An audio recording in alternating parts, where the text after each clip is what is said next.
Purihin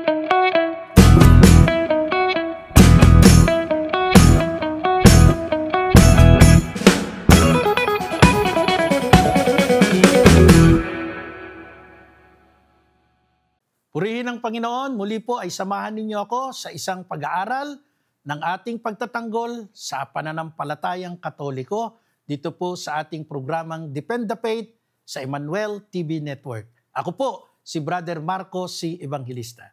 Ngayon po mga ginigilo kong taga-subaybay, doon po sa mga nauna nating pagpapalabas ng palatuntunang ito, ay ipinaliwanag natin yung isang bahagi ng claim ng ibang sekta na sila ang tunay at ang Iglesia Katolika ay mali.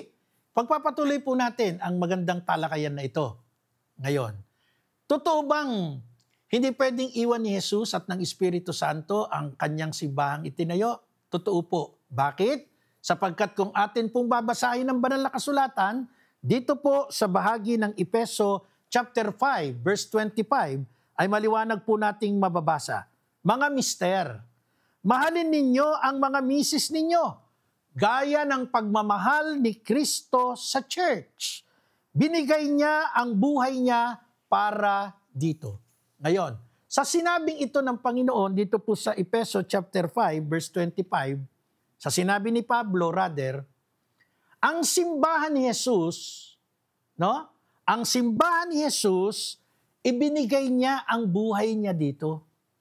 At dahil dito, isang matibay na claim, hindi pwedeng iwan ni Jesus ang kanyang simbahan na pinaglaanan niya ng kanyang buhay. Si Jesus ang ulo ng iglesia, ang iglesia ang kanyang katawan. Pwede po bang humiwalay ang ulo sa katawan? Pwede po bang umalis ang katawan sa ulo? Hindi mapaghihiwalay yan. Pag hiniwalay ang ulo sa katawan, patay. Pag humiwalay ang katawan sa ulo, patay. Yan po ang ugnayan ni Jesus sa kanyang simbahan. Kaya yung tinuturo ng Iglesia ni Cristo 1914 na itinayo ni Ginoong Felix Manalo ay isang malaking kabulaanan, kasinungalingan. Hindi po pwedeng natalikod ang simbahan ni Jesus at ito'y ibinangon lang ni Ginoong Felix Manalo. Big lies. Malaking kasinungalingan. Now, sa atin pong mga Katoliko ay meron tayong pananampalataya sa aral na ito ni Jesus. Tandaan ninyo, ako'y kasama nyo hanggang sa katapusan ng sanlibutan. Commitment po iyon eh. Yun po'y hindi lang pangako. It is a commitment. No? Kasi madaling mangako. Pero yung maging committed ka, mahirap po iyon. At yun po si Jesus. Pag sinabi niya, it is a commitment. Sa bahagi po ng Gospel of St. John, chapter 10, verse 28, ay ganito naman po ang ating mababasa. At sila'y binibigyan ko ng walang hanggang buhay, at kailan may hindi sila malilipol. Hindi sila malilipol at hindi aagawin ng sinuman sa aking kamay. Ang tunay pong simbahan ng ating Panginoon, pinangakuan niya ng kasama ko kayo hanggang sa katapusan ng sanlibutan at sinabi po ni Apostol San Juan na hindi ito malilipol. Ang mga tupa ng Panginoon, hindi malilipol.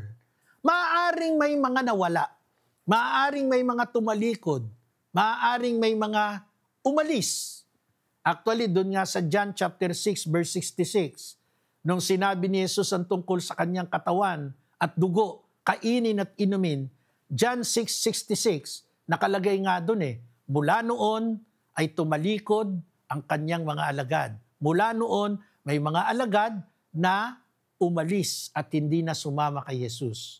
Meaning to say, yung kabuuan ng kawan ni Jesus, hindi pwedeng totally mawala o yung tinatawag na apostasy. Hindi ho totoo yun. May mga umalis, pero ang simbahan, ang kabuuan ay nananatiling intact, nananatiling nandyan. At hindi pwedeng maligaw. Bakit? Binasa na natin yon sa John chapter 14, verse 26, sa John chapter 15, verse 26, ang Espiritu Santo, the Paraclete, ang gabay, ay magtuturo at magpapaalala sa lahat ng aral na itinuro ng Panginoong Hesus na ipapalaganap sa buong sanlibutan. Ang tanong natin, papaano, Brother Marco, yung mga umalis na sa katawan ni Hesus? Sila po ba ay maituturing pa rin nating mga kapatid? Maituturing ba natin silang mga kapanalig? Alam po ninyo, sa Ebanghelyo po, o rather hindi Ebanghelyo, kundi sulat ni San Juan, ay meron po siyang tagubilin. Hayaan po ninyong basahin ko sa inyo sa bahagi po ng 2 John, chapter 1, verse 10. Ganito po ang sabi ng Biblia. Pag may pumunta sa inyo na ibang teaching ang dala, huwag ninyo siyang patuloyin sa bahay nyo. Huwag nyo rin siyang batiin. Verse 11, 2 John chapter 1. Kasi ang bumabati sa ganong klaseng tao ay para na ring kasabwat sa masamang ginagawa ng taong iyon. Ano po yung masamang ginawa ng taong iyan na huwag nating patutuloyin na may dalang ibang teaching? Ay yung nagtuturo sila na natalikod ang simbahan ni Jesus. Yung nagtuturo sila na ang simbahan ni Jesus ay nawala. Yung nagtuturo sila na sila yung tunay na simbahan. Masama po yun. Sapagkat tinawaran mo ang pangako ni Jesus, tinawaran mo ang pamamatnubay ng Espiritu Santo. Pangalawa, dapat pa po ba nating ituring ang mga tumalikod sa ating simbahan, ang mga humiwalay sa katawang mistiko ni Kristo? Hayaan po natin muling Biblia ang sumagot.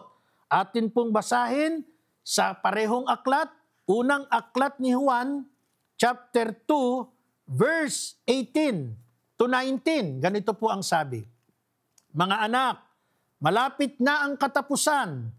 Narinig ninyo na darating ang Antichrist. At ngayon, marami na ngang nagsulputan ng mga Antichrist.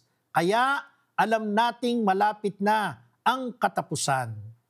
Verse 19, 1 John chapter 2. Hindi naman talaga natin kasama ang mga taong ito, kaya iniwan nila tayo, kasi kung kasama talaga natin sila, nag-stay sana sila, pero umalis sila para maging malinaw na ni isa sa kanila ay hindi natin totoong kasama.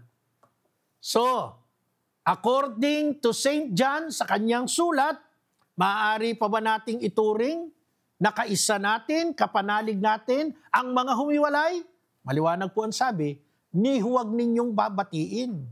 Ni huwag ninyong patutuloyin sa inyong mga tahanan. Sapagkat kapag ginawa ninyo iyon, ay nagiging kabahagi kayo sa kanilang mga masamang gawa. Ano yung masamang gawa? Uulitin ko po, yung kinwestiyon mo, yung minenos mo, ang pangako ni Jesus. Tandaan ninyo, ako'y kasama nyo hanggang sa katapusan ng sanlibutan. Minenos ninyo ang Espiritu Santo na patnubay. Tandaan ninyo ang pangako. Siya ang magtuturo at magpapaalala sa lahat ng itinuro ng ating Panginoong Hesukristo. Ngayon, isa pang katotohanan. Sa aklat ni San Judas, ito'y hindi si Judas Iscariote, kundi si Judas Macabeo. Dito po sa kanyang sulat, sa 1 John, sa Jude, no? Judas. Sa Judas chapter 1, verse 3 to 4, ay ganito po ang ating mababasa. Sabagay, isang kabanata lang naman ang sulat ni San Judas. Chapter 1, verse 3 to 4. Mga mahal kong kapatid, ginagawa ko ang best ko noon para sulatan kayo tungkol sa kaligtasan natin. Tapos naisip kong kailangang sulatan ko kayo agad para i-encourage kayong ipaglaban ang faith. Defend the faith. Yan po ang encouragement ni Apostol San Judas. ipaglaban ang pananampalataya na ibinigay ng Diyos sa mga pinili niya. Isang beses niya lang iyon ibinigay at sapat na yon.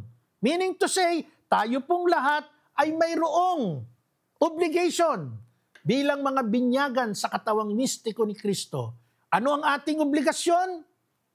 Maging tagapagtanggol ng pananampalataya, katulad ng encouragement ni San Judas Tadeo sa kanyang sulat. Mga ginigiliw kong taga-subaybay, ang simbahan ni Jesus mula noon hanggang ngayon nananatiling matatag. Bakit? Tandaan natin, hindi ako magsasawang ulit-ulitin, hindi sinungaling si Jesus at ang simbahang tinayo ni Jesus well-guided ng Holy Spirit para ma-preserve ang katotohanan, para maituro ang mga aral na itinuro ni Jesus mula noon hanggang ngayon. Sabi nga po ng ating Catechism of the Catholic Church, number 1303, the sacrament of confirmation gives us a special strength of the Holy Spirit to spread and defend the faith by words and action as true witnesses of Christ. Yan po ang turo ng ating simbahan. Katisismo ng Iglesia Katolika, number 1303. At sinasabi rin po that the Catholic faithful these days are more after the comfortable truth. Para sa atin, pare-pareho lang naman yan, iisa lang yan. No, kailangan tayong tumindig. Kaya meron tayong sakramento ng kumpil upang maging matatapang tayong tagapagtanggol ng simbahan sa ngalan ng katotohanan. Hindi natin pwedeng ipagsawalang kibo, ikipit, balikat ang mga aligasyon ng ibang sekta na sila ang totoo, ang Roman Catholic Church ang peke. No. Hindi natin pwedeng ipaubaya ng ganun lamang yon. Bakit? We are committing the sin of omission. Ano yung sin of omission? Kapag alam mong tama, hindi ka tumindig, ikaw ay nagkakasala. Kaya meron akong nais na i-quote na bahagi sa sinabi ni Pope Pius X. The greatest obstacle in the apostolate of the church is the timidity, katahimikan, pananahimik. Timidity or rather, the cowardice of the faithful. Anong sabi ni Pope Pius X? Ang malaking hadlang sa simbahan, sa misyon ng simbahan ni Jesus, ay ang pananahimik at kaduwagan ng mga mananampalataya natin. Kapag tayo'y hindi kumibo sa mga maling turo, kapag tayo'y nagsawalang kibo sa mga atake, tayo po ay nagpapakita ng kaduwagan. Tayo po ay nagiging tahimik at we are committing the sin of omission. At sinabi rin po sa isang quote mula kay Cardinal Sara na Prefect of the Congregation for Divine Worship and the Disciples of the Sacraments noon pong November 23, 2014. The church is dying. The church is dying because the shepherds are afraid of speaking with the truth, with truth and clarity. We are afraid of media, afraid of public opinion, afraid of our own brethren. We tolerate everything, and Catholic doctrines is put in question. Anong sabi? Yung ating mga mananampalataya, ang ating mga pastol, takot nang magsalita sa katotohanan, takot nang magbigay ng paglilinaw, clarity, clarification. Bakit? Takot tayo sa media, takot tayo sa public opinion, takot tayong mabash, lalo na sa social media. Takot tayo sa mismong mga kapatid natin sa pananampalataya. Ano nangyayari? We tolerate everything. Hinahayaan na lang natin. May mga kilala po tayo na ilang mga nasa simbahan, hinahayaan na lang na yung kanilang mga kaibigan sumama sa iba't ibang congregation, umattend ng iba't ibang mga pagtitipon, fellowship na tinatawag nila. Ang katwiran, pare-pareho lang. Hindi po pare-pareho. Marami pong pagkakaiba. Number 1, sa sakramento. Hindi ho natin pwedeng i-compromise ang katotohanan ng aral, lalo na sa sakramento ng Eucharistia, sa mga fellowship na ginagawa ng iba. Sa fellowship, walang Eucharistia. Sa mga born-again Christian, sa ibang denomination, ang Eucharist is only a symbol. Sa atin, that is a real presence of Jesus. Hindi ho natin pwedeng i-compromise yan. Kaya yung paggamit natin ng tinatawag na spirit of ecumenism, dapat intindihin nyo po yan. Hindi ho lahat ay nasasakop ng diwa ng ekumenismo o pagkakaisa. May mga ilang simbahan, hindi natin pwedeng yakapin the spirit of ecumenism sapagkat hindi nila kinikilala ang maraming aral ng pananampalataya. Maaaring pwede natin silang gamitan ng tinatawag nating interfaith dialogue, but not the spirit of ecumenism. Patuloy po tayong magsuri, patuloy po nating palalimin ang ating pananampalataya. Lahat po ng palatuntunan natin dito sa Emmanuel TV Network ay inyong subaybayan, inyong ipakalat upang marami tayong mga kapatid sa Iglesia Katolika ang ma-preserve na faithful sa ating simbahan. Muli sa mga susunod po ay samahan ninyo ako. Maraming salamat po. Ako po si Brother Marco Evangelista na laging nagpapaalala. Ang Diyos ay sumasa atin, Emmanuel.